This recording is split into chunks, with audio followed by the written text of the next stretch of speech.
Hi, so I have had a few questions lately about uh, just things around my Jeep, so I'm just going to go ahead and take a little tour around the Jeep. And so, one of the recent questions, how are my brake lines routed for the 8.8? So,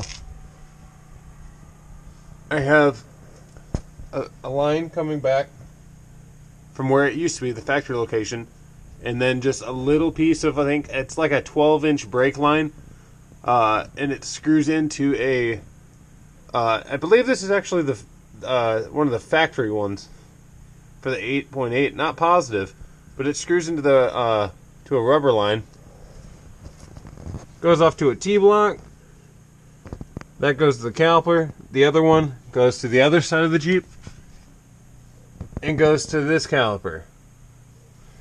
So I just have one rubber hose coming back. Let me crawl underneath the Jeep a little bit more. I've got a hard line that comes back off the factory location right there.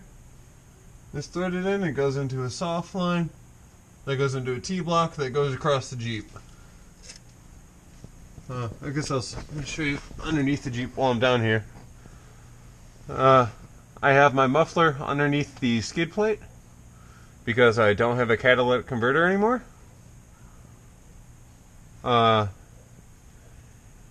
Slip yoke eliminator. I'm pretty sure that my drive shaft should be a little bit longer, but I mean, that's not that big of a deal. I have a Dana 30 front, trussed and gusseted, as you can see from over here.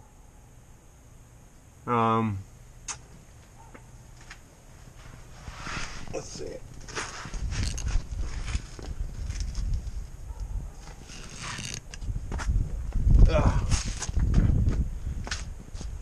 Uh, 35-inch tires. Something special there. Smitty built rear bumper. Don't get these corner guards. They're from, I think Ballistic is what they are. I don't remember for sure. But they're trash. So I would not recommend. They're cheap. So if you want some cheap corner guards, man, those are them. These are just some 6-inch fender flares that I cut and glued some edge trimming to.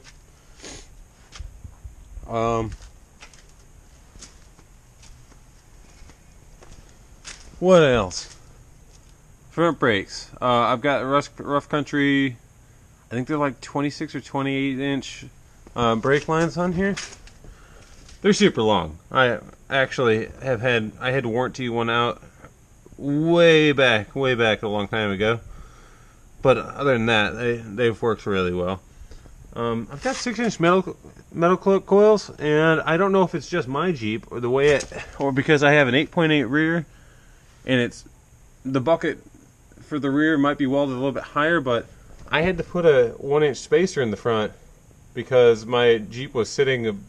It actually still sits a little low, like a quarter to a half-inch low in the front compared to the rear, but it was sitting like 1.5 inches lower than the front. I'm sorry, than the rear. So I put those in there. I'm thinking about going to a 4-inch coil in the rear and a 6-inch in the front.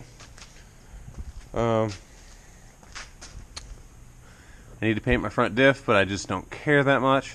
I'm probably going to do it after hunting season's over, so that I can also change out the fluid after going through a bunch of puddles. One problem that's with my Jeep is that when I accelerate really hard, the front end lifts up and this inverts itself. It's just not tall enough, I assume. It needs to be taller, probably angling up a little bit, so it's really hard for it to invert and flip instead of angling down slightly. But that could be fixed with lowering my Jeep a little bit, but I don't know when I'm going to be doing that. But yeah, that was one of the main questions, was how the rear brakes are routed. If you have any other questions, feel free to let me know. Bye.